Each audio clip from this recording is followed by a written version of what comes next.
Oh, thanks a lot. So when I became a student of biological psychology, there was one lesson that we learned in the first hour, and that is cognition emerges in the cortex. And without cortex, there's no cognition. Now I'm giving a talk about cognition without cortex. So how is that possible? Well, it all starts with evolution. In evolution, we reconstruct the tree of life, the history of life. And we do this by looking at features that different animals share. So you see 4 different animals there, and look at the first 2, the human and the chimp. You see that there are a lot of features that they have in common. It's very simple. Why? Because they had a common ancestor, and this common ancestor didn't live that long time ago. You also see that there are some similarities, at least, between humans and dogs. Not that many, but some. And again, there is a common ancestor, and this common ancestor lived quite a while ago. And there are even some similarities between humans and pigeons, but the last common ancestor that existed lived 300 million years ago, and from this last common ancestor, all of these animals inherited certain features, and they still have some of these features, and they share these features. So similarity is usually a hallmark of relatedness and common ancestry. But animals can also become similar due to other reasons, due to convergent evolution. And that's my most beloved picture to demonstrate you this. These are 4 different animals, and these 4 animals share one thing, and that's the taste for a certain kind of prey. They love grubs that hide between the barks of trees. But these grubs, unfortunately, don't want to be eaten. So it's a bit difficult to get hold of them. So what did these animals do? They invented more or less a very similar procedure. This one changed its front paws to get hold of the grubs.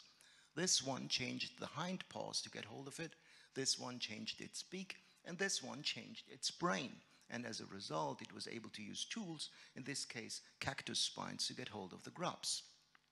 So convergent evolution, not related to common ancestry, can also create similarities of features simply due to a common joint selection pressure.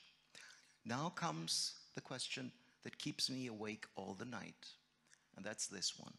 When cognition converges, do brains also converge? Think of octopus having a completely different brain. Now octopus starts an evolutionary line where in the future octopus thinks like humans. Does octopus then get a human brain? Or, and that's the alternative, is it possible that similar cognitive processes are generated by different brains? So that octopus might have a completely different brain, but still would think like us. This is the question I would like to find an answer for. And this is a very important question, because the first alternative means I look at your brain and I tell you how your cognition works. The second alternative is I look at your brain and have no clue what you think. So the person who dedicated all of his scientific life for this question was Ludwig Edinger, a true hero of science. A German neuroanatomist who lived in Frankfurt about a century ago, who was the leading comparative neuroanatomist of his time. And his central goal was to understand the evolution of the vertebrate brain and the evolution of vertebrate cognition. He thought that there is a one-to-one link between the structure of the brain and the structure of cognition. According to decades of hard work, he came up with a theory that can be exemplified in a single picture, and that's this one. First of all, Ludwig Edinger assumed that vertebrates began with fish, and fish, brain-wise, were merely just spinal cord with a little bit of brainstem. Then later on, amphibians developed, and amphibians developed one component of the basal ganglia, and so had advanced cognitive properties relative to fish. Then came reptiles. They added a second component to the basal ganglia and also therefore were able to improve different cognitive skills. Then came birds, and they elaborated the second component of the basal ganglia in an extraordinary way and so improved their cognitive skills. And finally, there were mammals developing, and mammals developed a cerebral cortex. And you see the cerebral cortex here in a monkey brain, a beautiful structure, an unbelievably elegant anatomical structure, giving us, according to Ludwig Edinger, an unprecedented ability for cognitive properties. And due to the presence of the cortex, mammals are unbelievably smart. So if that is true, then a monkey should have a high potential for intelligence and a low determination due to its genetic properties. It should be plastic in its behavior based on past experience. While comparable to that, a pigeon might be much more limited in its cognitive properties because, as you see, there is nothing like a cortex here in the pigeon brain. And as a result, the pigeon should be low in its cognitive properties and should be strongly determined by its genes. Is that true? For a century, we thought that this is true. For a century, we looked through the theory of Ludwig Edinger onto the brain and onto the cognitive properties of all vertebrate animals. And for 100 years, all of our nomenclature, all of our theories were geared towards this basic theory.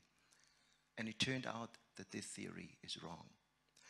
And it's unbelievably wrong for several reasons. One strong reason are the development of cognitive tests on birds, for example, on corvids. We meanwhile know that corvids are able to come up with cognitive achievements that are on par with chimpanzees. In the background, you see a New Caledonian crow, which is a corvid. And on the left side, you see a beautiful picture of a New Caledonian crow taken by Gavin Hunt, a scientist in New Zealand. And Gavin discovered that these animals assemble two different kinds of tools. And with these tools, they go hunting. And they're very successful hunters. And you see that this animal has a hook in its beak, and it crafts these hooks by its own. And on the right side, you see a video, and I will start it soon. This is a video from the lab of Alex Katzelnik in Oxford. And Alex had a large number of Caledonian crows in his lab. And on the right side, you will see a video of Batty, a female Caledonian crow that was used to have two different kinds of instruments on the table. One was a wire without a hook, useless. And the other one was a wire with a hook, very useful. And with that hooked wire, Batty was used to take out little baskets full of food out of this glass tube. But one damn Monday morning, there was only the straight wire. And there was no training beforehand, no training at all, how to make hooks. Now look at that.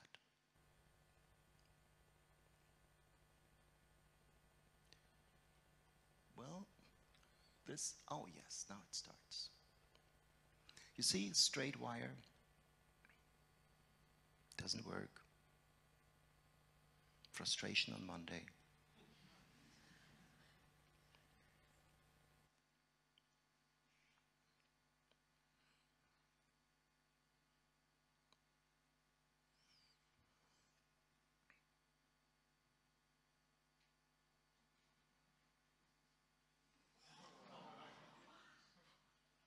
There you go. There's no training involved. So this is an invention by Batty. And she does it over and over and over again. So now we switch to the next picture. Because there's one thing that apes could do that corvids could not do. At least it was supposed to. And that's self-recognition in the mirror.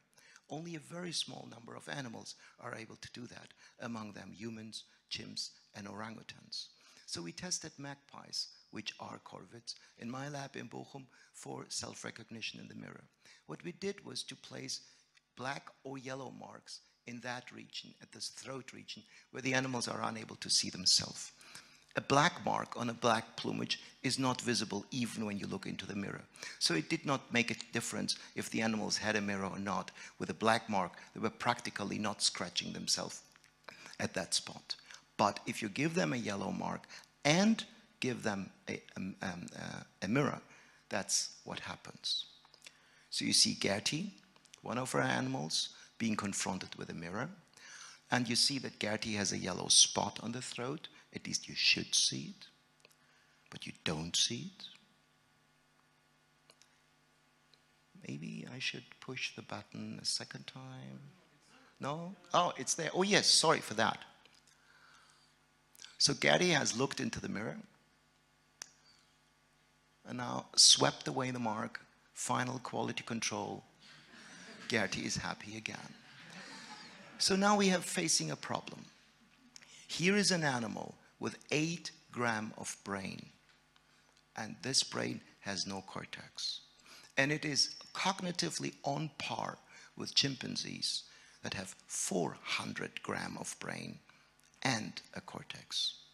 So there is cognition without cortex, and this cognition seems miraculously to be able to come out of these little brains. How do they do that? To understand this, we congregated about 10 years ago in Duke. We means about 30 neuroscientists from all over the world. And the central question was, how is that possible? We're following a theory since 100 years, and this theory is falling apart. What is the correct answer to the question? What happened during the evolution of the bird brain? And after a hard week of work, we came up with a new theory that replaces the theory of Ludwig Edinger. According to the old view that you see as a caricature there, on the left side you see a zebrafinch brain, and most of that brain is in pink. And you see on the right side the human brain, and you see there is a pink region. This is the basal ganglia, and there are only a little bit of green in the bird brain on the left side, and this little bit of green is the pallium. On the right side, most of the cortex, which is pallial, is green. Now, according to the new view, we know that most of the forebrain of birds is green, is pallial, and some of this pallium in birds is directly homologous also to the cortex of mammals. So the tissue that birds got from the common ancestor is the same homolog tissue as the mammalian pallium, and some of them is also one-to-one homolog to the cortex, but the organization of that pallium is vastly different. That means that the organization of our cortex, in the way its lamination is, in the way its internal connectivity is, seems only one out of many different solutions that are needed to churn out high complex cognitive properties. But is indeed the bird brain so vastly different? We have to go into the details to find an answer. A few years ago, I came together with a couple of friends and we created the first pigeon, the first bird connectome. A connectome is a graph theoretical analysis of all of the connectivity of a brain that can be treated with mathematical terms. And on the left side, you see a pigeon brain with all the different components and the connectivity. And on the right side, you see a more formal depiction of the connectome of the pigeon. I'm not going into the details here. The only thing I can say to you is the following. In its very core, the connectome of the pigeon is very, very similar to the connectome of the human brain, the monkey brain, and the cat brain. So at the very core, this vastly differently organized brain has a very similar organization in its connectivity. And you can now dive even deeper. We went into these microcircuits that generate certain cognitive properties. We were interested in short-term memory. On the left side, you see human brain, and one area is highlighted, the prefrontal cortex, the area that is the most central aspect of the brain to generate short-term memory. And we have a comparable region even in the pigeon brain. And if we look at the microcircuits that generate short-term memory, we discover that it's a very, very similar cellular components that create short-term memory. So in the very end, there is nothing new under the sun. Nature seems to have limited degrees of freedom when it comes to the details. Limited degrees of freedom when it comes to the general organization of a brain with respect to connectivity. Limited degrees of freedom when it comes to create microcircuits to produce certain kind of cognitive properties. Limited degrees, but large degrees of freedom to create differently looking brains in their general appearance. 3 things we can learn from here. First, indeed, there is cognition without cortex.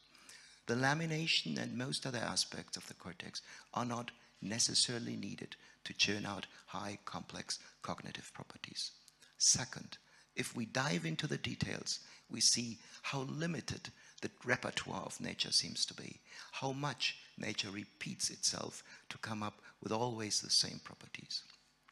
And third, yes, that's an important lesson. Ludwig Edinger said, form before function. I look at your brain, and I tell about your cognition. He was wrong. It's function before form. We cannot predict